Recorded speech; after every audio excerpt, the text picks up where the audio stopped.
የጌታ ጸጋና ሰላም ለእናንተ ይሁን። እንደምን አድራችኋል? እግዚአብሔር ይመስገን። ዛሬ በመካከላችሁ እንግዲህ እንድገኝ የድሉን የሰጠኝን ጌታን እያመሰገንኩ በዚህ በአዲስ ኪዳን ቤተክርስቲያን የተገኛችሁትን የተከበራችሁ እህቶቼን ልጆቼን እምኑዬና ረቂቅን በያላችሁበት እንዲሁም ይህን መልእክት በዚህ ዕለት ምናልባት በቀጥታ ስርጭት ለምትሰሙ እናቶች ሁሉ አንድ ብቻችሁን አግኝቷችሁ ከሁሉ የሚበልጠውን የዘላለም ሕይወት ሰጥቷችሁ ትዳር ሰጥቷችሁ የልጆች እናት ላደረጋችሁ ከአብራክ በሚወለዱ ብቻ ሳይሆን እስከ ጊዜው በመንፈሳዊ ሕይወት የምታሳድጓቸው የቤተ ክርስቲያን አገልጋዮች በህፃናትና በወጣቶች አገልግሎት ለብዙዎች መንፈሳዊ እናት ለሆናችሁ ሁሉ እንኳን ለዚህ የከበረ የእናቶች ቀን አደረሳችሁ። ሃፒ ማዘርስ ዴይ ይላል።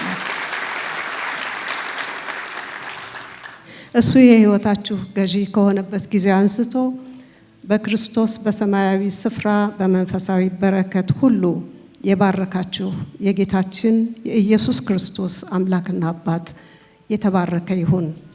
ሃሌሉያ! ክብር፣ ምስጋና፣ እልልታ ለሰራዊት ጌታ ለእግዚአብሔር ይሁን። ሃሌሉያ! አሜን፣ አሜን፣ ሃሌሉያ!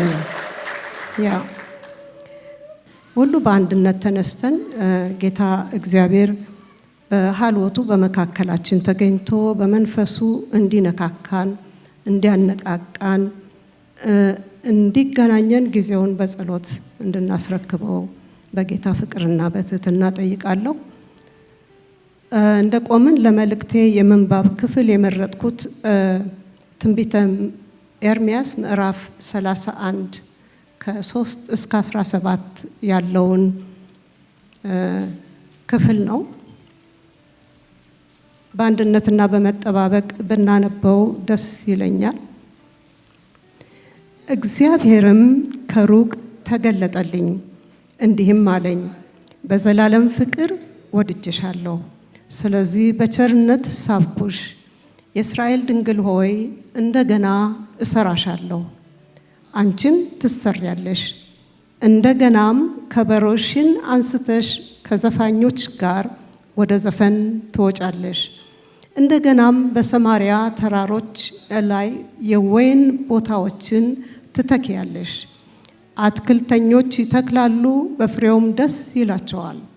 በኤፍሬምም ተራሮች ላይ ያሉ ጠባቆች ተነሱ፣ ወደ ጽዮን ወደ አምላካችን ወደ እግዚአብሔር እንውጣ ብለው የሚጮሁበት ቀን ይመጣልና። እግዚአብሔር እንዲህ ይላልና፣ ስለ ያዕቆብ ደስ ይበላችሁ፣ ስለ አሕዛብም አለቆች እልል በሉ፣ አውሩ፣ አመስግኑ። እግዚአብሔር ሕዝቡን የእስራኤልን ቅሬታ አድኗል በሉ። እነሆ ከሰሜን አገር አመጣቸዋለሁ፣ ከምድርም ዳርቻ እሰበስባቸዋለሁ። በመካከላቸውም እውሩንና አንካሳውን ያረገዘችና የወለደችም በአንድነት ታላቅ ጉባኤ ሆነው ወደዚህ ይመለሳሉ። በልቅሶ ወጡ፣ እኔም በማጽናት አመጣቸዋለሁ። በወንዝ ዳር በቅን መንገድ አስኬዳቸዋለሁ፣ በእርሱም አይሰናከሉም። እኔ ለእስራኤል አባት ነኝና ኤፍሬምም በኩሬ ነውና። አሕዛብ ሆይ የእግዚአብሔርን ቃል ስሙ፣ በሩቅም ላሉ ደሴቶች አውሩና፣ እስራኤልን የበተነ እርሱ ይሰበስበዋል፣ እረኛም መንጋውን እንደሚጠብቅ ይጠብቀዋል በሉ። እግዚአብሔር ያዕቆብን ተቤዥቶታል፣ ከበረቱበትም እጅ አድኖታል። ይመጣሉ፣ በጽዮን ተራራ እልል ይላሉ። ወደ እግዚአብሔርም በጎነት ወደ እህልና ወደ ወይን ጠጅ ወደ ዘይትም ወደ በጎችና ወደ ላሞች ይሰበሰባሉ። ነፍሳቸውም እንደረካች ገነት ትሆናለች። ከእንግዲህ ወዲህ አያዝኑም። በዚያን ጊዜ ድንግሊቱ በዘፈን ደስ ይላታል። ጎበዛዝቱና ሽማግሌዎቹም በአንድ ላይ ደስ ይላቸዋል። ልቅሷቸውን ወደ ደስታ መልሳለሁ፣ አጽናናቸዋለሁ፣ ከሐዘናቸውም ደስ አሰኛቸዋለሁ። የካህናቱንም ነፍስ በብዛት አረካታለሁ። ሕዝቤም በበጎነቴ ይጠግባል። እግዚአብሔር እንዲህ ይላል፣ የዋይታና የመራራ ለቅሶ ድምፅ በራማ ተሰማ። ራሔል ስለ ልጆቿ አለቀሰች፣ የሉምና ስለ ልጆቿ መጽናናትን እምቢ አለች። እግዚአብሔር እንዲህ ይላል፣ ድምፅሽን ከለቅሶ ዓይንሽንም ከእንባ ከልኪ፣ ለስራሽ ዋጋ ይሆናልና ከጠላትም ምድር ይመለሳሉ፣ ለፍጻሜሽም ተስፋ አለ ይላል እግዚአብሔር።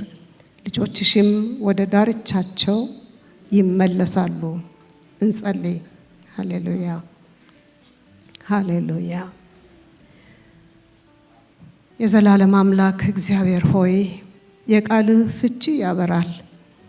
አባት ሆይ ይህንን ቃል ብቻ አንብበን እንኳን ጌታ እግዚአብሔር ሆይ ገብቶን ጌታ እግዚአብሔር ሆይ እነሆ በዚህ የተስፋ ቃል ጌታ እግዚአብሔር ሆይ ጉልበት እግዚአብሔር ሆይ ተሞልተን ከዚህ ብንወጣ እንኳን ጌታ ሆይ ለኛ ትልቅ ነገር ነው።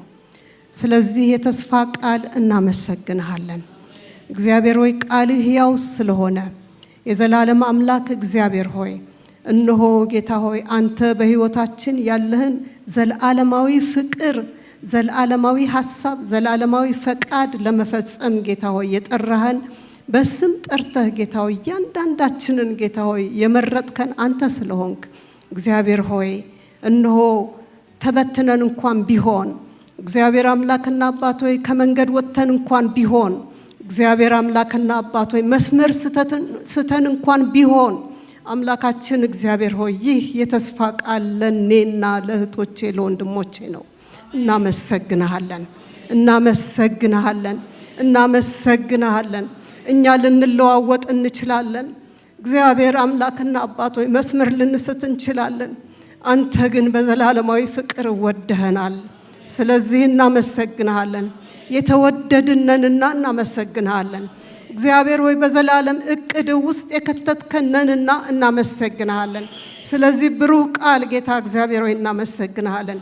በዚህ ጌታ እግዚአብሔር ሆይ እነሆ በስም ጠርተህ ጌታ ሆይ ለእናትነት ባበቃቸው እግዚአብሔር ሆይ ወንድሞቼንም ደግሞ ለአባትነት ላበቃቸው እግዚአብሔር ሆይ ገና ወደፊትም ደግሞ ጌታ ሆይ አንተ ያከበርከውን ቤተሰብ ጌታ እግዚአብሔር ሆይ እነሆ በአዳም እንደመሰረትክ በአዳምና በሔዋን እንደመሰረትክ ገና ወደፊትም በሚመሰረቱት ጌታ እግዚአብሔር ሆይ ቤቶች ውስጥ ጌታ እግዚአብሔር ሆይ አንተ የከበረ ዓላማ ስላለ እናመሰግንሃለን። በዚህ የቃል ጥላ ስር ጌታ ሆይ የምትለንን እንድትለን እንጸልያለን በክርስቶስ ኢየሱስ በጌታችን ስም አሜን። ያነበብነው ክፍል ስለዚህ ቀን ጌታ ምን ይዤ ልቅረብ ብዬ ስጠይቀው በልቤ ከብዶ የመጣ ቃል ስለሆነ ነው ያነበብኩላቸው ወይም ያነበብነው አብረን። እግዚአብሔር በዚህ ቃል ብዙዎቻችንን የሚለው አለ እና የምንባባችንን ክፍል ታሪካዊ ዳራውን ለማየት ሞክሬያለሁኝ። የተጻፈው እስራኤላውያን በባቢሎናውያን ተማርከው ከምድራቸው ተፈናቅለውና ተማርከው በባዕድ አገር ከሄዱ በኋላ የተሰጠ የተስፋ ቃል ነው። ከምዕራፍ 30 እስከ ምዕራፍ 33 ያሉትን ምዕራፎች ብታነቧቸው በትንቢተ ኤርምያስ ውስጥ እግዚአብሔር የተስፋ ቃል ነው። በቃ አስባችኋለሁ፣ ሰበስባችኋለሁ፣ እምራችኋለሁ፣ እንደገና ገንዘቤ አድርጋችኋለሁ እያለ በእነዚህ 3 ምዕራፎች ውስጥ ይናገራል። ከዛ በፊት ግን የነበሩትን ምዕራፎች ስንመለከት ያው እስራኤላውያንን እንግዲህ መቼም በመጽሐፍ ቅዱሳችንን ስናነብ እኔ መጀመሪያ ጌታን እንዳወቅኩኝ በጣም የጌታ ፍቅር ውስጤን እያቀጣጠለው እና በቃ ጌታን በቃ እንደው እንዴት እንደምከተለው በቃ በውስጤ እየተቀጣጠለ በነበረበት ጊዜ ነበር እያነበብኩ የነበረውና እስራኤላውያን እንደዛ ሲያምፁ እንዴ ስንት አይነት ድንቅና ተአምራት ተደርጎላቸው እንደዛ አይነት እንዶ ግብፅን በቃ በጣም ወደረኞቻቸውን በቃ ጅማት የሚፈታ ወገብ የሚፈታ እግዚአብሔር በቃ አይተው ሰምተው የማያውቁትን ከሰማይ የወረደ ዩኒክ የሆነ በሰው እጅ ያልሆነ መለኮታዊ የሆነ ሰማያዊ የሆነ አደራረግ አድርጎ በተዘረጋ ክንዱ በታላቅ ኃይሉ እንደዛ አውጥቷቸው ተከታዮቻቸውን ተከትለዋቸው እንኳን በመጡ ጊዜ ቀይ ባህር እነሱ ሲሻገሩ የፈርዖንና ሰራዊቱ በባህር እስከሚሰምጡ ድረስ እግዚአብሔር ስንትና ስንት ድንቅ ተአምር አድርጎ ምድረ በዳውን መጓዝ ሲጀምሩ ደግሞ ያው ታውቃላችሁ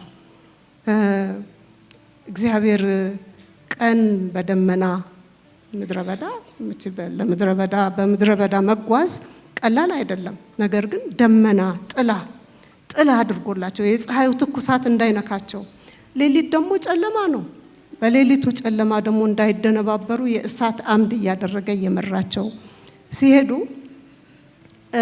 መንገዱን ሊያሳጥሩት ይችሉ ነበር። ነገር ግን በጣም አመፀኞችና እልከኞች ስለነበሩ እግዚአብሔርን አስመረሩት በምድረ በዳ 40 ዓመት የሄዱበት ምክንያት ያ ነው። ምክንያቱም እግዚአብሔርን የሚላቸውን እየሰሙ ቢሄዱ በጣም ባጠረ ጊዜ ሊገቡ ይችሉ ነበር። ነገር ግን እግዚአብሔር ሊያስተምራቸው ለኛም ደግሞ የነገር ጥላ አለው። በእነሱ ህይወት ውስጥ የተፈጸመው ነገር እኛም ደግሞ ለኔ ብለን የምንወስደው ትምህርት እንድንቀስም ነውና እግዚአብሔር በእነሱን የታገሰበትን ትዕግስት የነሱን የልብ ልከኝነት ያንገተ ደንዳናነት በእግዚአብሔር ላይ የማጉረምረማቸውን ብዛት ስታስቡ በቃ እኔ ያኔ ተበሳጨሁ። ገና አልገባኝማ የኔ ሁኔታ እንዴት እንደሆነ ገና ስላላወቅኩኝ ምን አይነት ህዝብ ነው ይሄ ያልኩ። በቃ ፈረድኩባቸው። እንዴት እግዚአብሔርን እንደዚህ ይበድሉታል? እንዴት እንደዚህ ይደረጋል? እግዚአብሔር ይሄን ትልቅ ነገር አድርጎ ይሄን ተአምር አድርጎ ይሄንን እንደው እነኛን ግፈኞች ከነዛ ቀንበር ባርነት ቀንበር አላቆ ይሄ በቃ ተበሳጨሁ። ጥቂት አልቆየሁም ለካን የሚያውነኝ እና እነሱም በታገሰበት ትዕግስት እኔን እየታገሰ እነዚህን ያለፉ 60 ዓመታት እግዚአብሔር እንዳስጓዘኝ ሳይ ዛሬ የምናገረው በዛ በቀደመው ትዕቢት አይደለም፣ በዛ በቀደመው አለመረዳት አይደለም። እግዚአብሔር በዘላለም ፍቅሩ የወደደን አምላክ መሆኑ ግን ገባኝ። እግዚአብሔር የተመሰገነ ይሁን። እኛ ላይገባን እንችላለን፣ እኛ አጉረምራሚዎች ልንሆን እንችላለን። እግዚአብሔርን ምን ነው ልንለው ብዙ አይነት ጥያቄዎች ልንጠይቀው እንችላለን። እግዚአብሔር ግን አንድና አንድ ነገር የሱ ባህሪ ምንድነው? በቃ ዘላለም ባህሪው አይለወጥም። በርሱ ዘንድ የሚለወጥ በጥላ ማዞር እንደሚሽከረከር አይደለም። የሱ ማንነት ሁሉ ጊዜ ያው ነው። ፍቅሩ ያው ነው። ዘላለማዊነቱ ያው ነው። ትዕግስቱ ያው ነው። ቸርነቱ ያው ነው። ደግነቱ ያው ነው። የኛ መለዋወጥ እሱን አይለውጠውም። ሃሌሉያ! እግዚአብሔር የተመሰገነ ይሁን። ስለዚህ እንደዛ እየነገራቸው በምድረ በዳ ያው ብዙ አስጠነቀቃቸው። ሙሴ ምን ያህል ታጋሽ ለሱም እንኳን እሱም ሰው ስለሆነ ተበሳጭቶ ለዛች የተስፋ ምድር እስከማይበቃ ድረስ እነሱ እንቅፋት እንደሆኑበት ታውቃላችሁ። እና ግን በቃ እናንተ የአጉረምራሚዎች ስለሆናችሁ እናንተ ያችን የተስፋ ምድር አታዩም፣ ልጆቻችሁ ናቸው የሚወርሱት አለ። ከካሌብና ከኢያሱ በስተቀር የቀደመው ትውልድ በምድረ በዳ ነው የቀረው። እግዚአብሔር በምድረ በዳ ከመቅረት ያድነን፣ ይታደገን፣ ተሻጋሪዎች ያድርገን። የተጠራ ነው ለዛ ስለሆነ ሃሌሉያ። እሱ ታማኝ ነው እና እግዚአብሔር ብዙ በተደጋጋሚ ሁኔታ በነቢያቱ እየተናገረ ያው እንግዲህ እሱ ቃሉን አክባሪ እሱ የማይለወጥ ስለሆነ እንደተናገረ ተስፋይቱ ምድር ልጆቻቸውን አወረሰ። የወረሱትም ልጆች ደግሞ ምድሪቱን የወረሱ ልጆች ደግሞ አሁንም እግዚአብሔር መናገሩን እሱ የመናገር ትክክለኛውን ነገር የማስታወቅ የመግለጽ እውነቱን ከእውነቱ ጋር እንዲተባበሩ የእውነትን መንገድ ይሄ መንገድ የሕይወት ነው፣ ይሄ መንገድ የሞት ነው ነጭና ጥቁር አድርጎ በሚታይ ሁኔታ ነው እግዚአብሔር እየተናገረ ያለው። አልሸሸገባቸውም፣ እውነቱን አልደበቀባቸውም። ግልጹ መንገድ የቱ እንደሆነ ነግሯቸዋል። ነገር ግን ሰው በቃ ደካማ ነው፣ እኛ ደካማዎች ነን። ያን በዛ አባይድ ማድረግ ስለማንችል ሁል ጊዜ መንገድ እንስታለን። እሱ ግን ያው ስለሆነ ደግሞ ከዛ ከሳትነው መንገድ እንድንመለስ በዛው በዘላለማዊነቱ ወደኛ ይመጣል። ሃሌሉያ! ይሄንን ነው ከዚህ አሁን ካነበብነው ክፍል ውስጥ የምናየው። እግዚአብሔር እየተናገራቸው በነቢያቱ ነገራቸው፣ ተዉ ከነዚህን አህዛብ አትምሰሉ፣ አማልክቶቻቸውን አታምልኩ፣ እኔ ነኝ የአማልክት አምላክ፣ እኔ ነኝ ከግብፅ ምድር ያወጣኋችሁ፣ እኔ ነኝ ተስፋይቱ ምድር ያወረስኳችሁ፣ እነዚህን በእጅ የተሰሩ ጣዖታት አታጎንብሱላቸው፣ አታምልኳቸው። ብዙ ጊዜ ተነገራቸው፣ አልሰሙም። ስለዚህም አሳልፎ በቃ ከወረሷት ምድር ነቅሎ በመሳፍንት ጊዜ የምታዩት የነበረው ምንድነው? እየመጡ ይገዟቸዋል። እየመጡ በዛው መሬት ላይ እየመጡ ይገዟቸዋል። ባርነት በቃ እግዚአብሔር በሰጣቸው ምድር ላይ ነፃነታቸውን እየገፈፉ ይገዟቸዋል። ሲጨንቃቸው በቃ እግዚአብሔር ብለው ደግሞ ትዝ ሲላቸው ወደ እግዚአብሔር ይጮሃሉ። አንድ መስፍን ይልክላቸዋል። የመሳፍንት ዘመን ታሪክ ያ ነው። በኋላ ግን እግዚአብሔር አለ ወሰነ። እግዚአብሔር ወሰነ። እንደውም አፈናቅዬ ወደ ሌላ ምድር ለምርኮ አሳልፌ እሰጣችኋለሁ። በጣም ከባድ ነው። የመጨረሻ ሜጀር የሆነ ከባድ ውሳኔ እግዚአብሔር መወሰን ነበረበት። ስለዚህም በምድራቸው እግዚአብሔርን ሊያመልኩ ስላልፈቀዱ እግዚአብሔር ደግሞ የፈቃዳችንን የሚያከብር በጣም አስገራሚ አምላክ ነው። በግድ ጎትቶ አምልኩኝ የሚል አምላክ አይደለም። ሁላችንም በፍቅር ነው የምንከተለው። ታውቃላችሁ፣ እሺ ብትሉ ብትታዘዙ የምድርን በረከት ትበላላችሁ፣ እምቢ ብትሉ ብታመጹ ግን ሰይፍ ይበላችኋል እያለ ሁሉ ግልጹን ነው የነገራቸው። ግን ያው ባለመታዘዛቸው ምክንያት ሰሜኑ ክፍል መጀመሪያ በእስራኤል ያው እነሱ እንደገና ተከፍለው ሰሜኑ ክፍል እስራኤል ተባለ፣ ደቡቡ ደግሞ ይሁዳ ሆነ እና በመጀመሪያ ተማርኮ ወደ ምርኮ የተወሰደው በሶሪያውያን የሰሜኑ ክፍል ነበረ። ቀጥሎ ደግሞ የይሁዳው ግዛት ደግሞ የደቡቡ ወደ ባቢሎን ተማርኮ ተወሰደ። እጅግ ልብ ሰባሪ ታሪክ ነው። ነቢያት ምን ያህል በተለየ ነቢዩን ኤርሚያስን ሰቆቃውን ስታነቡ ምን ያህል የእንባ ሰው እንደነበረ፣ ምን ያህል ወደ እግዚአብሔር ሕዝቡ እንዲመለስ በእውነት በብዙ መሰጠት በብዙ መስዋዕትነት ከነሱ ጋር አብሮ ድምጽ ሆኖ የእግዚአብሔር ድምጽ ሆኖ ሕዝቡን ለመመለስ እንደታገለ እናያለን። ነገር ግን አልሆነም፣ ተማረኩ። በምርኮ ምድር እያሉ ነው እነዚህ 3 ምዕራፎች ውስጥ የተጠቀሱ የተስፋ ቃሎች። በተለይም ደግሞ አሁን ቅድም ያነበብነው ከ3 እስከ 17 ያለው ምዕራፍ 31 ላይ የምናነበው እና እግዚአብሔር በቃ እስራኤልን የበተነ መልሶ ይሰበስበዋል። በዘላለም ፍቅር ወድጃቸዋለሁ። በቃ እንዲህ ቢሆንም እንኳን ደግሞ የመመለስ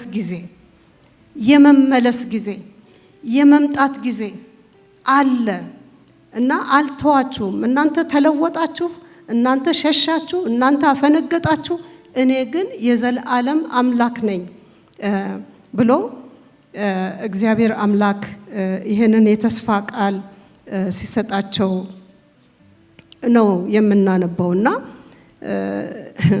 እግዚአብሔር ለኛ እንግዲህ በዚህ መንባብ ውስጥ የምናየው ወይም ደግሞ ለኛ ብለን ዛሬ ምን ይዘን እንውጣ ብለን ብንል ከእግዚአብሔር ጋር እናንተ ጉዞ ጀምረናል። በየመንገዳችን ግን እንቅፋት ይገጥመናል። የተለያየ ልባችንን የሚያዝል ከመንገድ የሚያስወጣን ከመስመር የሚያስወጣን እንደው ፎር ሲዝን ምናልባት በቃ እኔ ከእግዚአብሔር ጋር መንገዴን በቃ አቆማለሁኝ ብላችሁ ወይም ብለን የምናቆምበት ጊዜ ሊመጣ ይችል ይሆናል።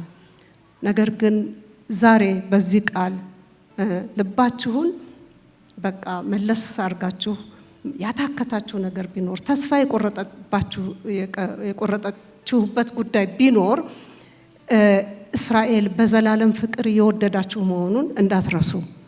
የመመለስ ዘመንም አለ። ምናልባት ጸሎቴ አልተመለሰም የምትሉ በተለይ እናቶችን ሳስብ የእናትና የልጅን ቁርኝት ምን ያህል እንደሆነ እናውቃለንና በብዙ እንባ በብዙ ልመና በብዙ ፍቅር በብዙ ጸሎት የልጆቻቸውን መስመር መያዝ በእግዚአብሔር ፊት በመቃተት ይጸልያሉ እና እስከ ጊዜው ያ ጸሎት እስከሚመለስ ጊዜ ድረስ ግን ምናልባት ጊዜ ፈጅቶ ሊሆን ይችላል፣ አመታትም ቆጥሮ ሊሆን ይችላል። ነገር ግን በዚህ ሰዓት እኔ ማለት የምፈልገው እህቶቼ እንዲህ አይነት ቻሌንጅ ገጥሟችሁ ከሆነ በልጆች ላይ ሆን ይችላል፣ በቤተሰብ ሊሆን ይችላል፣ በተለያየ በጤንነት ጉዳይ ሊሆን ይችላል። የዘገየ ነገር በህይወታችሁ ገጥሟችሁ ከሆነ እግዚአብሔር ግን የዘላለም አምላክ ነው። እግዚአብሔር ግን በዘላለም ፍቅሩ ያንን በፊቱ ያቀረባችሁትን ጸሎት እናንተ መንገዳችሁን ባለመልቀቅ በጽናት በእግዚአብሔር ፊት በምትጓዙት ጉዞ ላይ እግዚአብሔር ቀጠሮ አለው። ይመጣል። እንደገና የእልልታ ዘመን ይመጣል። እንደገና የምስጋና ዘመን፣ የሆታ ዘመን። ከበሯችሁን ይዛችሁ ቅድም ሳይነበረ በቃ በጣም ትልቅ ከተደረገላችሁ ነገር ከተደረገልን ነገር የተነሳ በቃ ራሳችንን ጥለን የምናመሰግንበትን ሁኔታ አያለሁኝና ያ ይመጣል። እግዚአብሔር የተመሰገነ ይሁን። ታክቷችሁ ሊሆን ይችላል፣ ደክሟችሁ ሊሆን ይችላል። ነገር ግን ተስፋ ቆርጣችሁ ሊሆን ይችላል፣ ጨላልሞባችሁ ሊሆን ይችላል። እስከ መቼ የምትሉት ጉዳይ ሊኖር ይችላል እና ነገር ግን ይሄንን ቃል ይዛችሁ እንድትሄዱ ነው የምለው። እግዚአብሔር በዚህ ቃል እንድትጽናኑ፣ በዚህ ቃል እንድትበረቱ፣ በዚህ ቃል ተስፋችሁን ይዛችሁ። ምክንያቱም ተስፋ ባልሆነ ጊዜ ምንድነው አብርሃም ያደረገው? ተስፋ ባልሆነ ጊዜ ተስፋን የተሰጠውን የተስፋ ቃል ይዞ አመነ እና እምነቱም ደግሞ ጽድቅ ሆኖ ተቆጠረለት አይደል? እግዚአብሔር ይመስገን። ይሄም ለኛ የተሰጠን የተስፋ ቃል ነው። ይሄን ተስፋ ይዘን እንሄድ። ዛሬ በቃ ይሄ በዚህ ቃል ውስጥ በዚህ ተስፋ ቃል ውስጥ የተጻፈው ለኔ ነው፣ በቃ ለልጆቼ ነው፣ ለቤቴ ነው፣ ለሀገሬ ነው። ምክንያቱም በሀገር ደረጃ ነው አሁን እዚህ የምንመለከተው ለእስራኤል የተነገረ ነገር። ግን ወደ ግላችን ደግሞ እግዚአብሔር አምላክ የግላችንም አምላክ እንደሆነ ደግሞ እናውቃለን። በስም ጠርቶ እንደጠራን እኔ መረጥኳችሁ እንጂ እናንተ አይደላችሁም ይላል አይደል በቃሉ። እሱ መርጦ ከሌ ብሎ ከስንት ተናጥቆ እግዚአብሔር አምላክ በቤቱ እንድንገኝ ያደረገን ሰዎች ነን። አጋጣሚ አይደለም። እናንተና እኔ በእግዚአብሔር ቤት የተገኘ ነው። በእግዚአብሔር እቅድና በእግዚአብሔር ፕላን በእግዚአብሔር ሐሳብ ወደ እግዚአብሔር ቤት የመጣን ሰዎች ነን። ስለዚህ መድረሻ አለን። እግዚአብሔር ይመስገን። አሁን ጉዞ ጀምረናል። የምድረ በዳውን ጉዞ አስቡ።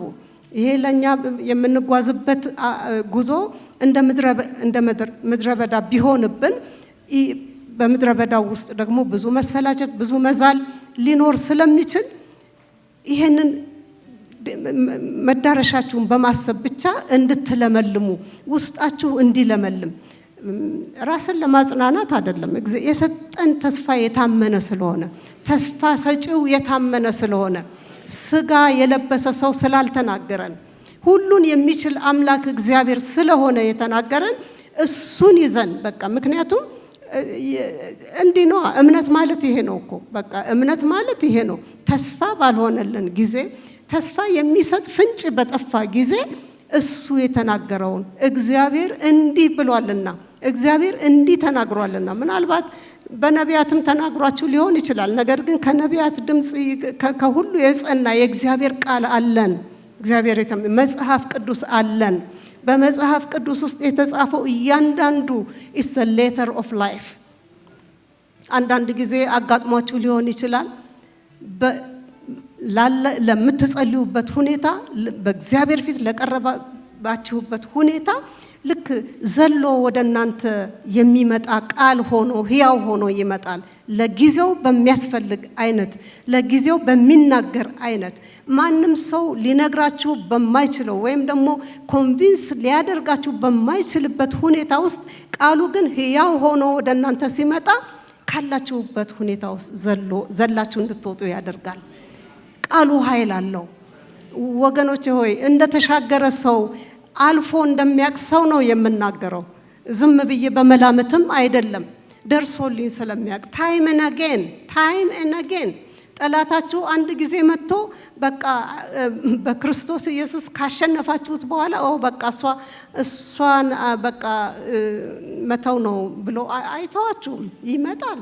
ታይም ኤንድ አጌን ይመጣል። ምክንያቱም ከዛ መንገድ ከዴስቲኒያችን ሊያቋርጠን ነው የሚፈልገው። አይታችኋል እንግዲህ በታሪክ ውስጥ እንደምንመለከተው ከዛች ማርና ወተት ከምታፈሰው ከዛች ከተስፋይቱ ምድር ለማፈናቀል ተሳካለት። ምክንያቱም አጉረምራሚዎች ተገኙ፣ የማይታዘዙ አንገተ ደንዳናዎች ተገኙ፣ ተመቹት ለጠላት።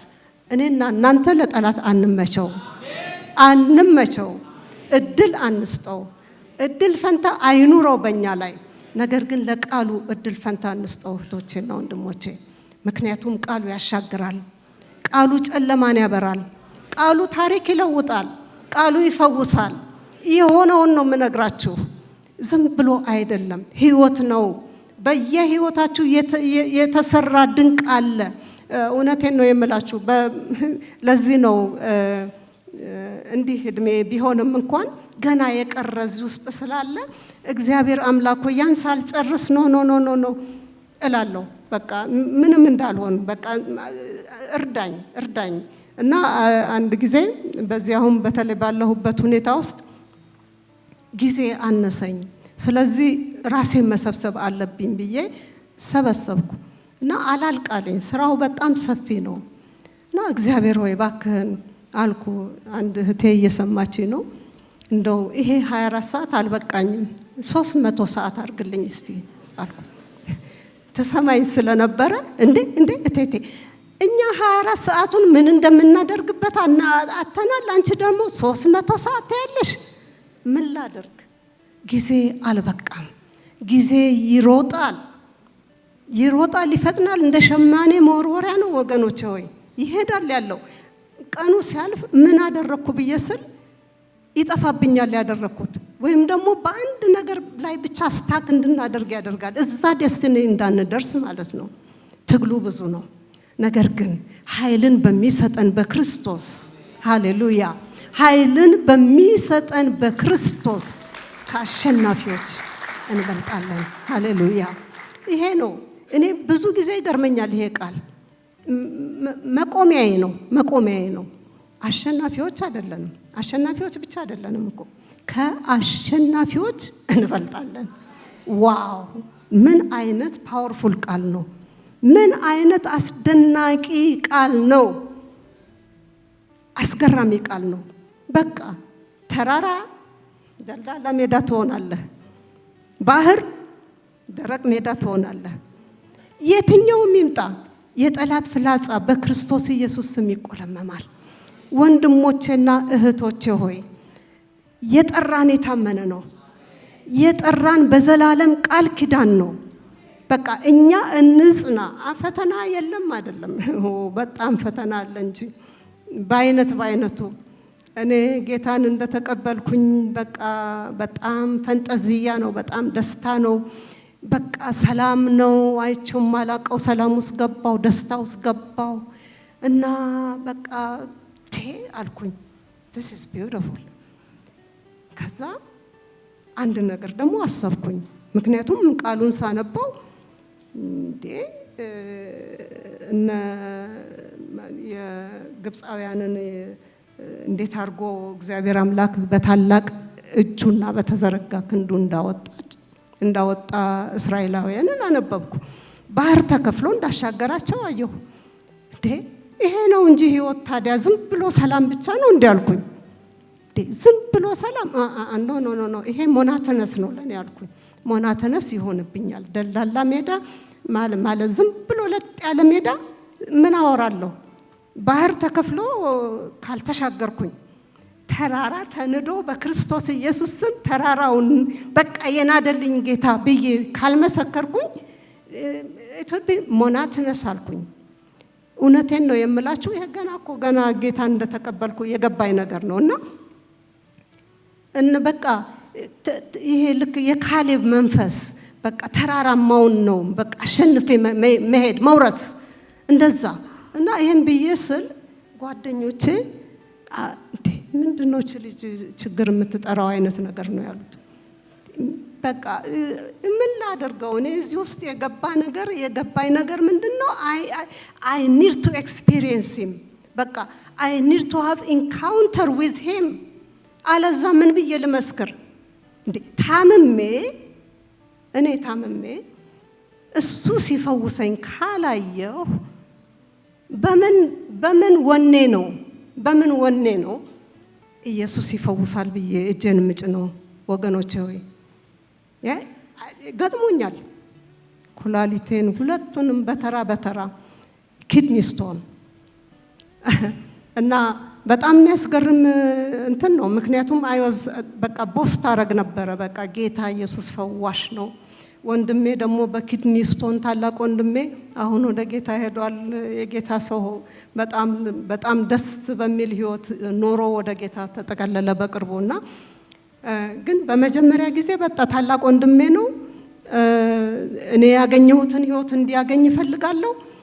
እሱ ደግሞ በኔ ያሾፋል። አንቺ እንደ ሁሉን ነገር በቃ አንቺ እንትን ታረጊዋለሽ እና በቃ እኔም እኮ እምነት አለኝ እናት አባቴን ከተላለው ምናምን እያለ በቃ እንትን ያስቸግረኛልና ከዛ እሱ ኪድኒ ስቶን በጣም አስቸጋሪ አይነት ኪድኒ ስቶን ገጠመው። ያስኩታ አንተ እኮ ጌታን ብትቀበል ጌታ እኮ ይፈውሳል። ጌታ እኮ በቃ ቢፈልግ እግዚአብሔር በቃ ኪድኒ ስቶኑን እኮ አሸዋ ያደርገዋል። በቃ አዲስ ኩላሊትም ይሰጣል። ከልቤ ነው በቃ መሰከረው። ከዛ አንቺ ምን ነካሽ? ይሄ እኮ በሰርጀሪ በቃ ሆስፒታል መሄድ ይችላል። በሐኪሞች መረዳት ይችላል። ሁሉን ነገር ታምር ለምን ትያለሽ? እኔ ምን ላርግ ታዲያ? በቃ ታምር አድራጊ አምላክ ስለማመልክ እንደዛ ብዬ አመንኩ። ከዛ በኋላ ያው እኔም ገና አላገባሁም እሱም አላገባም። በአንድ ቤት ጣሪያ ስር ነው ያለነው። አንድ ቀን ኩላሊቴ እውነት ሊሆን አይችልም አልኩኝ። ሌሊት ላይ መታመም ጀመርኩ እና አጠገቤ እህቴ ተኝታ ነበረ። ቀሰቀስኳት። እሷን የመጀመሪያ ምርኮዬ ናት ወደ ጌታ፣ ታናሽ እህቴ ናት። እና ቀሰቀስኳትና በጸልይልኝ አሁን ትንሽ አሞኛል አልኩ። እነ ጋሼ ልጥራቸው አለች። ኖ አሁን እሱን ከጠራሽ ሆስፒታል ነው የሚለኝ፣ እኔ አልፈልግም። አሁን አንቺ ጸልይልኝ። ከዛ በኋላ to make a long story short ጸለየችልኝ። አልተሻለኝም።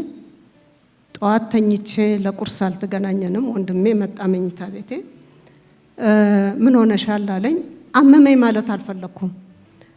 እዚህ ጋር በቃ ደህና ነኝ። ምን ነው አመመሽ እንዴ አለኝ። አይ ትንሽ አንቺንም ያምሻል እንዴ አለኝ። ሊሞክር ይችላል አልኩት። ሊሞክር ይችላል ግን ጌታ ይፈውሰኛል። በጣም ተናደደብኝና አንቺ ሁሉን ነገር ስፒሪቹዋላይዝ አታድርጊው፣ ሂጂ ሆስፒታል። እዚህ አዲስ አበባ ውስጥ ሆነሽ ምንድነው እንደዚህ የምትምትዩ ብሎ መኝታ ቤቱን በኃይል ዘግቶብኝ ሄደ። ከዛ ክርክር ውስጥ መጣ።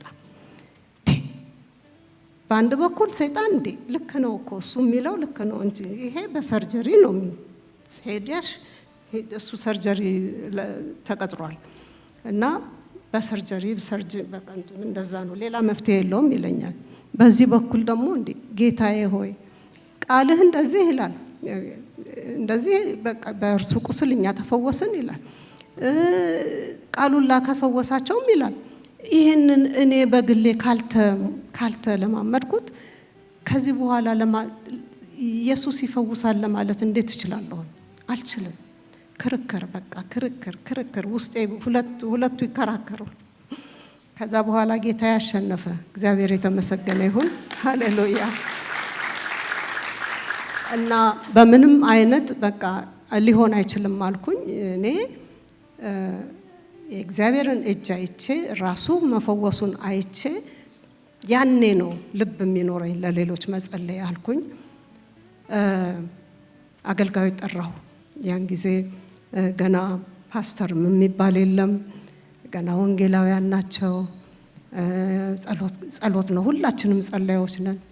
እና መጡና ሁለት ወንድሞች መጀመሪያ መጡና ፓስተር መርድን ታውቁታላችሁ፣ ዘይት ቀብተው ጸለዩልኝ። ይው ልክ ማዕበሉን ጸጥ የሚያደርግ ነገር አይነት እንትን ኃይል በውስጥ ይመጣ። እግዚአብሔር የተመሰገነ ይሁን። ጸጥ አደረገው። በቃ እግዚአብሔር አመንኩኝ። በቃ ስራ እንደተሰራ አመንኩኝ። አሁን በቃ መጠበቅ ጀመርኩ። እንግዲህ ተፈወስኩ ብዬ ስል ድሮም አላመመሽም ሊለኝ ይችላል ወንድሜ። ስለዚህ ጌታ ሆይ በምልክት አልኩት፣ በምልክት አሁን እሱ ኪድኒ ስቶን ነው ያመመው፣ እኔም ደግሞ ይሄ ኪድኒ ስቶን ነው ገብቶኛል። ስለዚህ እጠብቃለሁ ኪድኒ ስቶኑ ይውጣ አልኩኝ። ይውጣ አሳየዋለሁ አልኩኝ። ቦልድ ነው ግን ጌታ ደስ ይለዋል።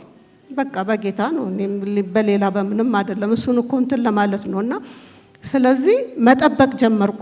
በፖፖ እያደረኩኝ ሽንቴ ሲመጣ እዛ ላይ መቀመጥ ጀመርኩኝ። በቃ ስራ ላይ እንደሆነ እግዚአብሔር እየተሰማኝ ማለት ነው። በአንድ ሳምንት ጊዜ ውስጥ ወገኖቼ ሆያ ኪድኒ ስቶን ወጣ። ሃሌሉያ ክብር ለስሙ ይሁን። እና ብድግ ነው ያደረኳት ያችን ኪድኒ ስቶን። እና መጀመሪያ አንድ ነበረች ወጣች። ቶሎ በትንሽ ቢልቃጥ ነገር አረኩና እንትን ቢሮ ነበር ወንድሜ፣ ስልክ ደወልኩለት። ገብሩ ይኸውልህ ጌታ እኮ ፈወሰኝ፣ ይኸው ኪድኒ ስቶኑ በኋላ አሳይሃለሁ አልኩት። በኋላ ዝም ብለሽ እንትን አትበይ፣ አሁን በቃ ተረጋግጧል፣ ኪድኒ ስቶን አለሽ ማለት ነው፣ ሂጂ ሆስፒታል አለኝ። እየነገርኩህ ጌታ ፈወሰኝ እያልኩህ ስልኩን ዘጋብኝ። በኋላ ግድ የለም አልኩኝ። በጣም የሚያስገርማችሁ ነገር እሱ ያንን ሰርጀሪ ያደረገ እኔን ጌታ ፈወሰኝ ኩላሊቴን። ሁለተኛ ደግሞ አለብህ ተባለ። ሁለተኛ አለብህ ሲባል እኔም ሁለተኛውን ደሞ ያዘኝ። ተነችና በቃ ጌታ አለ፣ እኔ ጌታ አለ ማን በቃ ጠብቃለሁ። ያሁኑ ደግሞ ጭራሽ ራዲካሊ በጣም ሻርፕ የሆነ ስለነበረ ስቶኑ እና ፔንፉልም ነበረ። ብሊድ አደርግ ነበር፣ ሽንቴ ስሸና ብሊድ አደርግ ነበረ። ከዛ ነው ያልኩኝ በቃ ያችን ምልክት አሳይተኛል፣ ይሄንንም ተፈውሰኛል፣ እጠብቅሃለሁ። እና ተጸለየልኝ፣ ጠበቅኩት። አሁንም ኪድኒ ስቶኑ ወጣ። ሃሌሉያ ክብር ለስሙ ይሁን። ክብር ለዘላለሙ ጌታ ይሁን። እግዚአብሔር የተመሰገነ ይሁን። እነዚህ ኪድኒ ስቶኖች ሁለት ጊዜ ተፈወስኩኝ። ወንድሜ አመፀ ወደ ጌታ ለጌታ እጁን እስከሚሰጥ ድረስ 5 ጊዜ፣ አንደኛውን 2 ጊዜ፣ ሌላኛውን 3 ጊዜ ኦፕራሲዮን እስከሚደረግ ድረስ በመንገዱ ሄደ። እኔ ደግሞ ጸልያለሁ፣ እግዚአብሔር ሆይ መቼ ነው እያልኩኝ። እግዚአብሔር በቀኑ መጨረሻ በእውነት ሲመልሰው ወደ ጌታ ሲያመጣው ሲሰማ የከረመው ቃል ነው መሰለኝ። በአንድ ጊዜ በጣም በቃ ልዩ አይነት ለውጥ ያለው የእግዚአብሔር ሰው እስከሚሆን ድረስ እግዚአብሔር አምላኩን አምላኪና አስመላኪ አድርጎት ለራሱ አድርጎት አሁን ወደ ቤቱ ሄዷል። እግዚአብሔር ይመስገን። ክብር ለስሙ ይሁን። ሃሌሉያ እንዲህ አይነት ምስክርነቶች ከጀመርኩኝ ብዙ እናድራለን። ስለዚህ እዚሁ ላይ አቆማለሁ። ምን ለማለት ነው? እግዚአብሔር የተስፋ ቃሉን የሚያከብር አምላክ ነው። እኛ ላይ ሁኔታዎች ተለዋውጠው የተለያዩ አይነት ችግሮች ሊመጡ ይችላሉ፣ እምነታችንን የሚፈትኑ። ቃሉ ግን ይመጣል። ቃሉ ይመጣል። ቃሉ ሲመጣ ደግሞ በቃሉ ላይ እንቆማለን። ይሄው ነው። እግዚአብሔር የተመሰገነ ይሁን። ልጄ አሁን የዛሬ 11 ዓመት በስቴጅ 4 ካንሰር ዲያግኖስ በተደረገች ጊዜ ቃሉ ነው የመጣልኝ። ቃሉ በቃ መጀመሪያ ላይ ግን ልክ እንደ ሰው ነው፣ እንደ ማንኛችሁም ሰው ነን አይደል? ሰዎች ነን። እና ተርገደገድኩ በቃ because it's just a day's sentence። ግን ይሄንን በሰማሁኝ ጊዜ እንደ እናት ያው እናቱ የእናቶች ቀን ነው እንግዲህ እናት ምን ፊል እንደምታደርግ you can imagine። በቃ ማልቀስ ነው የጀመርኩት። ወዲያው ማልቀስ በቃ እና እንደ ማዕበል ነው በላይ ላይ የተከለበሰው የፈተናው አይነት እንግዲህ እና ከዳ በዚህ ሁኔታ ውስጥ እያለሁኝ ዳዊት ጎልያድ በፊቱ ቆሞ ያለው ነገር ነው። በቃ እንደዛ እስራኤልን ያርገደገደ 40 ቀን ሙሉ ሲያስጨንቃቸው የኖረ ያ ጎልያድ በትንሹ ዳዊት ፊት ግን ምንድነው የሆነው? በቃ የማንም ልብ በዚህ አይውደቅ እስከሚል ድረስ ኃይል በውስጡ ገባ። የእግዚአብሔር ማንነት ያታናሽ ብላቴና ገባው። የእግዚአብሔር ታላቅነት ገባው። እና በዛን ጊዜ ያ ቃል ነው ወደ ልቤ የመጣው። የውዴ ቃል ተራሮችን እየዘለለ ይመጣል እንደሚለው ያ ቃል ነው በቃ ወደኔ በቃ እየተንከባለለ ወደኔ የመጣው በዛ ማዕበል ውስጥ እያለሁ ማለት ነው። የማንም ልብ በዚህ አይውደቅ የተናገርኩት ያን እንባይን ጠራርጌ እንዲህ ተሰብስበን እንደ ቤተሰብ ነው የተነገረን። እንባይን ጠራርጌ ይሄን ነው ያልኩት። የማንም ልብ በዚህ አይውደቅ። ሃሌሉያ! የማንም ልብ በዚህ አይውደቅ። ሃሌሉያ! ውጊያው የእግዚአብሔር ነው። ሰልፉ የእግዚአብሔር ነው። በፊት ቆሞ የሚመራን እግዚአብሔር ነው። አሸንፈን ከአሸናፊዎችም አስበልጦ አውጥቶን አሻግሮን ደግሞ ለምስክርነት የሚያበቃን እግዚአብሔር ነው። ሃሌሉያ!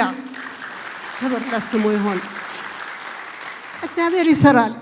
ወገኖቼ ሆይ በመጽሐፍ ቅዱስ ውስጥ የምናነበው ተአምራት ብቻ ቢሆን በቃ እሱ እውነትም እኮ እንደሚሉት ነው። አሁን መንፈስ ቅዱስ ሙላትን የድሮ ነው በሐዋርያት ዘመን የተደረገ ነው ያበቃ ነው እንደሚሉት አይነት ተአምራቱም ምኑም የተጻፈው የምናነበው ነገር በሙሉ የድሮ ነው። በቃ አለቀ፣ ያኔ ነው አይደለም። ግን ዘላለማዊው አምላክ እግዚአብሔር ዛሬም ሕያው ነው፣ ዛሬም ይሰራል፣ ዛሬም ድንቅ ያደርጋል። እግዚአብሔር የተመሰገነ ይሁን። ስለዚህ እግዚአብሔር አምላካችን ሰልፍ የሌለው ህይወት አልሰጠንም። ሰልፍ አለ፣ ነገር ግን ሁሉን ነገር በትክክል ነው የነገረን። አልደበቀንም፣ አልሸሸገንም፣ አልሰወረብንም። በዓለም ሳላችሁ መከራ አለባችሁ፣ ነገር ግን አይዟችሁ እኔ አሸንፌዋለሁና እግዚአብሔር የተመሰገነ ይሁን። ስለዚህ እግዚአብሔር አምላክ በየህይወታችሁ በየሰልፋችን በግንባር ቀደም ሆኖ የሚወጣልን የሰልፉ ጌታ እሱ እግዚአብሔር ነው። ብቻችንን አይለቀንም። ወገኖቼ ሆይ ጥግ ይዞ ቆሞ በሉ ውጊያው የእናንተ ነው በሉ እስቲ ተተራመሱ እስቲ ማን እንደሚያሸንፍ እኔ እዚህ ቆሜ ያለው አይልም። ሰልፉን የሚመራ እርሱ የሰራዊት ጌታ እግዚአብሔር ነው። ሃሌሉያ ሃሌሉያ! ክብር ለስሙ ይሁን። ክብር ለገናና ስሙ ይሁን፣ ለታላቅነቱ ይሁን። ወገኖቼ ሆይ ሰልፉ የእግዚአብሔር ነው። እሱ ያሸንፋል። እሱ ሕያው ነው። እሱ ዛሬም ይሰራል። የትኛውም ሰልፍ ይሁን በአይነቱ ይምጣ፣ ግባ በለው፣ ያየዋል። አምላክህንና አምላኬን አምላክሽንና አምላኬን ያያል። እግዚአብሔር ያያል። እግዚአብሔር በሕዝቡ ይጓደዳል። ምክንያቱም ርስቱ እኛ ነንና መገለጫው እኛ ነንና እግዚአብሔር የተመሰገነ። የእግዚአብሔር ሕዝብ ርስቱ ነው። ርስቱ ናችሁ። እና ርስቱን ዝም ብሎ ለማንም አይለቅም እግዚአብሔር። የአራዊት መፈንጫ የሰይጣን መፈንጫ እንድንሆን ንጹህ ደሙን ክርስቶስ ኢየሱስ አላፈሰሰም። ውድ ዋጋ ተከፈለልን።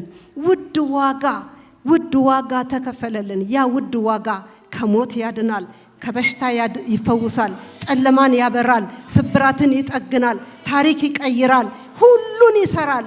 የትኛውን ነው የማይሰራው? ሁሉን አድራጊ ነው አምላካችንና አባታችን። ክብር ለስሙ ይሆን። ክብር ለገናናነቱ፣ ክብር ለታላቅነቱ። ሃሌሉያ ሃሌሉያ። አምላካችን ታላቅ ነው ወገኖቼ ሆይ። ስለዚህ በምጥ ቀን ምን እናድርግ? በጭንቅ ቀን ምን እናድርግ? ምክንያቱም ህይወት ሰልፍ ነው። ህይወት ሰልፍ ነው አለ እኮ። ህይወት ሰልፍ ነው አይቀርም። ነገር ግን ሰልፍ በመጣ ጊዜ ምን እናድርግ? ሰልፍ በመጣ ጊዜ ምን እናድርግ? በቃሉ ላይ እንቁም። ይኸው ነው፣ በቃሉ ላይ እንቁም። እግዚአብሔር የተመሰገነ ይሁን። ብዙ ጊዜ ፈተና በሚመጣበት ጊዜ በተለያየ መንገድ ልንተረጉመው እንችላለን። እንግዲህ እግዚአብሔር በዚህ እንዳልፍ ፈቅዶ ይሆናል። አዎ ሊፈቅድ ይችላል፣ እውነት ነው። የሚፈቅደው ግን እኛ በሰልፉ እንድንሸነፍ አይደለም፣ ከአሸናፊዎች በላይ ሆነን እንድንወጣ እንጂ። እግዚአብሔር ይመስገን። ፈተና በሚመጣበት ጊዜ አንርገድገድ። አዎ መርገድገድ ይቻላል። ቅድም ነግሬያችኋለሁ። በጣም አንዳንድ ጊዜ ራሴን ስመለከተው ማንነቴን፣ ትንሽነቴን ማለት በቁመትም ቢሆን በእንትንም ቢሆን ሳየው ረጃጅም ሰዎች ትልልቅ ነገር የሚችሉ፣ አጫጭር ሰዎች ደግሞ እንደው በልካቸው ቢሰጣቸው አይነት ነገር ያሰኛቸዋል። ግን አይደለም። ትልቁ እግዚአብሔር ነው። ጉዳዩ እኮ ከትልቁ ከእግዚአብሔር ነው። እግዚአብሔር ይመስገን። ከናንተ ማንነት ወይ ከሳይዛችሁ፣ ከቁመናችሁ፣ ከቅጥነታችሁ፣ ከአጭርነታችሁ፣ ከርዝመታችሁ አይደለም። እሱ ትልቅ ነው። እሱ ትልቅ ነው። በትልቅነቱ በእያንዳንዳችን ውስጥ እግዚአብሔር አለ። እግዚአብሔር አለ። እግዚአብሔር የተመሰገነ ይሁን። ስለዚህ እግዚአብሔር እንደዚህ አይነት ነገር በሚመጣብን ጊዜ እንጃላችሁ አላውቅላችሁም፣ በቃ ሰልፉ የእናንተ ነው የሚል አምላክ ስላይደለ ደስ እያላችሁ ተጋፈጡ ጠላትን። በፍርሃት አይደለም፣ በቃሉ ላይ በመቆም በጽናት እግዚአብሔርን በማመንና በመታመን። እግዚአብሔር ደግሞ የሚረዳም አምላክ ነው። መርበትበታችሁንም አይቶ አይፈርድባችሁም። ምክንያቱም እስክትጸኑ ድረስ የሚደግፍ አምላክ ነው፣ የሚያበረታ አምላክ ነው። መንፈስ ቅዱስ ይሄን ነው እኮ የመንፈስ ቅዱስ ስራ አንዱ ይሄ ነው፣ የሚያበረታ በቃ በድካማችን የሚያግዘን መንፈስ ቅዱስ። በቃ እንዴት እንደምንጸልይ እንኳን በማናቅበት ጊዜ እንደ እግዚአብሔር ፈቃድ የሆነውን የሚማልድልን መንፈስ ቅዱስ ተሰጥቶናል። ወገኖቼ ሆይ ብቸኝነት አይሰማችሁ። ሰልፉ የብቻ አይደለም፣ የብቻችሁ አይደለም፣ ወይም የአንድ ቤተሰብ ብቻ አይደለም። ሰልፉ የእግዚአብሔር ነው። በቃ በዚህ ሁኔታ በዚህ አቲቲዩድ ህይወትን ከገጠማችሁ እውነቴን ነው የምላችሁ ያ ሰልፍ ተገልብጦ ለክብሩ ሃሌሉያ ይሆናል። እግዚአብሔር የተመሰገነ ይሁን። ለብዙ ምስክርነት ለብዙ መጽናናት ይሆናል፣ ያደርጋል ጌታ እግዚአብሔር። ስለዚህ እግዚአብሔር የተመሰገነ ይሁን። መጸለይን በቃ በቃሉ መቆምና መጸለይ በእግዚአብሔር ፊት ይሄ ይብዛልን። በዚህ እግዚአብሔር አምላክ ከረዳን፣ በዚህ ከቆምን እግዚአብሔር ስለ ስሙ በላያችን ስለተጠራው ስሙ፣ ስለተጓደድንበት ስሙ፣ ስለኮራንበት ስሙ፣ ስለተመካንበት ስሙ እግዚአብሔር አምላክ ከነና ከናንተ ጋር ይቆማል። ይሄ በቃ የተረጋገጠ እውነት ነው። ያየነውንና የተለማመድነውን ይላል እኮ እንዴት እንደሚናገር የዳሰስነውን ያየነውን የተለማመድነውን በቃ this is the encounter we got። እግዚአብሔር ያለማመደንን ያለማመዳችሁን ያንን ነው በቃ ወኔ በሙሉ ልብ በሙሉ በቃ ኃይል መናገር የምትችሉበት ምክንያት የሚሆናችሁ እግዚአብሔር አድርጎ ስላያችሁ ነው፣ ሰርቶ ስላያችሁ ነው። እግዚአብሔር ይባረክ። ስለዚህ አምላኬና አምላካችሁ እግዚአብሔር የማይለወጥ የዘላለም ፍቅር በህይወታችሁ ያለው ዓላማ ያለው የማይለዋወጥ በጽናት ወዳሰበላችሁ ወደዛ ወደ ድሉ ቦታ እግዚአብሔር ይመስገን ወደዛ ወደ ሰማያዊው ሀገር መዳረሻችን ሰማያዊው መንግስተ ሰማይ ነው።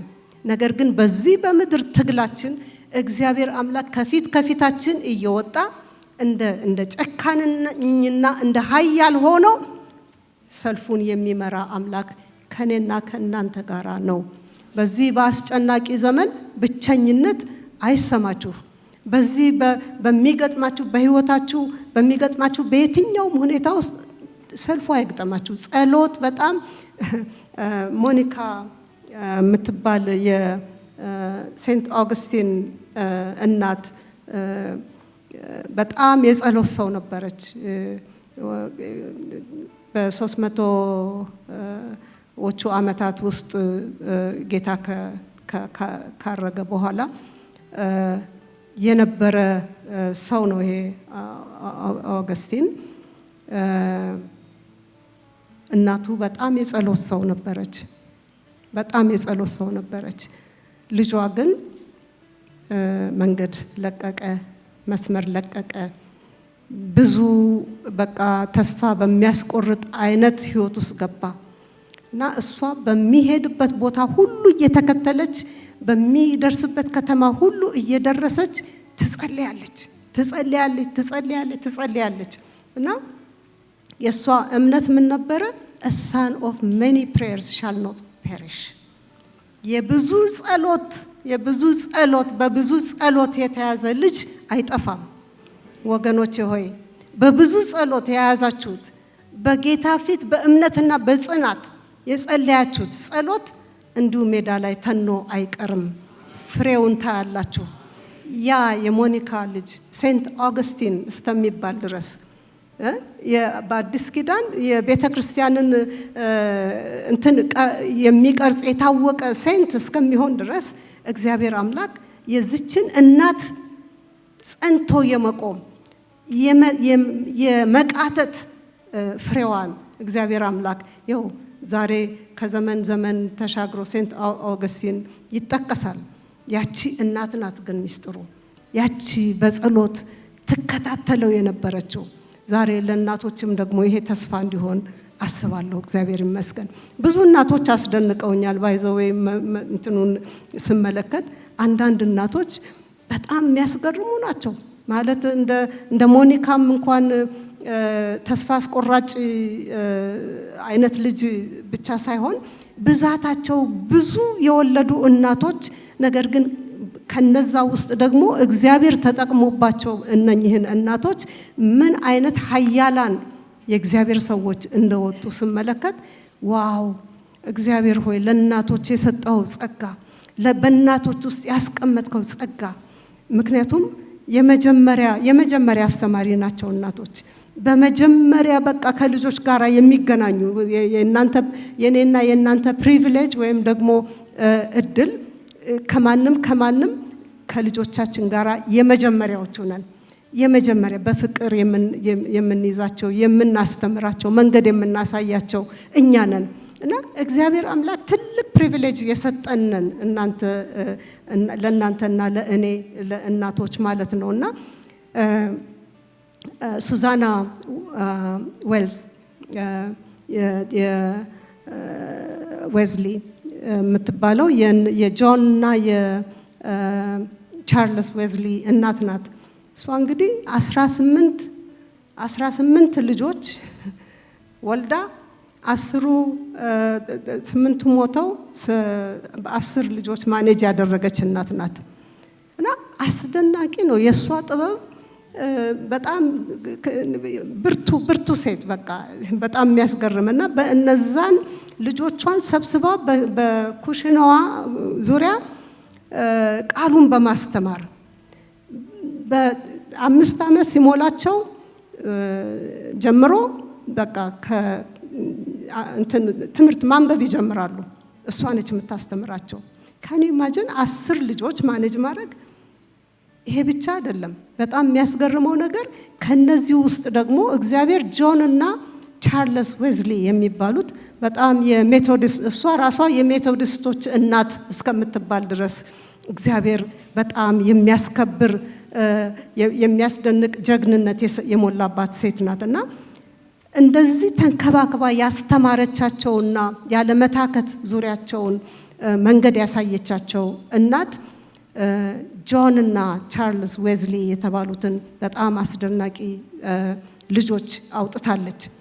ጆን እስከ 40,000 ስብከቶች የሰበከ ሰው ነው። በዘመኑ 40,000 ስብከቶች እየሰበከ ነው። ኦፕን ፊልድ ላይ እየወጣ ለብዙ ሺህ ሰዎች የሚሰብክ ሰው እግዚአብሔር ከዚች እናት ውስጥ ያወጣ። ቻርልስ ደግሞ ወደ 9,000 ነው የሚባለው፣ ነገር ግን 6,000 ያህል ወይም ደግሞ ከ6,000 በላይ ዜማዎች፣ ዛሬ የድሮ መዝሙሮች፣ በጣም የተወደዱ መዝሙሮች የወጡት ከቻርልስ ነው። እና እግዚአብሔር እንዴት አድርጎ እቺን የ10ሮች እናት 18 ወልዳ 10ሩ ሞቶ 8ቱ ሞቶ በ10ሮቹ ላይ ኢንቨስት ያደረገች እናት እንዴት ያሉ ኃያላን እንዳወጣች እግዚአብሔር እንደረዳት ዛሬ ደግሞ በእናንተ በኔ እግዚአብሔር ብዙ ኃያላኖች ከውስጣችሁ ያወጣል። እግዚአብሔር የተመሰገነ ይሁን። ኃያላን በውስጣችሁ አሉ። ኃያላን በውስጣችሁ አሉ። ለብዙ የሚጠቅሙ ለትውልድ ተሻጋሪ እናት ልጆቻችሁ በውስጣችሁ አሉ።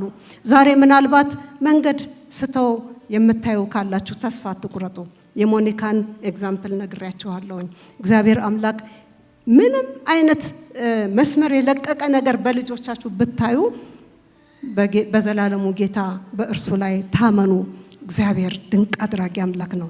ልጆቻችሁን እግዚአብሔር አምላክ መልሶ ገንዘቡ ያደርጋቸዋል፣ አገልጋዮቹ ያደርጋቸዋል፣ ለብዙዎች እንዲተርፉ ያደርጋቸዋል። የእናቶች ምጥ ይሄ እንደሆነ አውቃለሁ። ምክንያቱም ለሞት የተወለዱ እንዲሆኑ ማንም እናት አትፈልግም፣ በተለይ በጌታ ያለች እናትና ስለዚህ እግዚአብሔር ኃያላን እንደተሰጧችሁ አስባችሁና አምናችሁ ታርጌታችሁ ያንን ለማየት ይሁን። ፎከስድ ሆነን በቃ እግዚአብሔር አምላክ እንዲህ አይደለም፣ ይሄን አይደለም እንጠብቀው፣ ገና አለ፣ እየሰራህ ነው፣ እናውቃለን፣ መድረሻቸው ያ እንደሆነ እናውቃለን። ስለዚህ ያንን እንድታፈጥነው እኛ በፊትህ አለን ብላችሁ በጽናት መቆም ነው። እግዚአብሔር ያደርገዋል። ክብር ለስሙ ይሁን። እግዚአብሔር ታላቅ አምላክ ነው። ሃሌሉያ ሃሌሉያ። ስለዚህ እግዚአብሔር ይመስገን በዘላለሙ ፍቅር በዘላለሙ ዓላማ እቅድ ውስጥ ያለን ሰዎች ስለሆን ጊዜያዊው ነገር እኔንና እናንተን አያሽመድምድን ወይም አያድክመን አያዝለን። እግዚአብሔር ይመስገን። እግዚአብሔር ይመጣል እንደ ኃያል ሆኖ ባታከታችሁ ላይ እግዚአብሔር በሰልፉ ላይ ድል ሊሰጣችሁ ከአሸናፊዎች በላይ ሊያደርጋችሁ ይመጣልና በርቱ እንበርታ። ሰልፉ የእግዚአብሔር ነው። ክብር ለዘላለሙ ጌታ ይሁን። አሜን። ሃሌሉያ።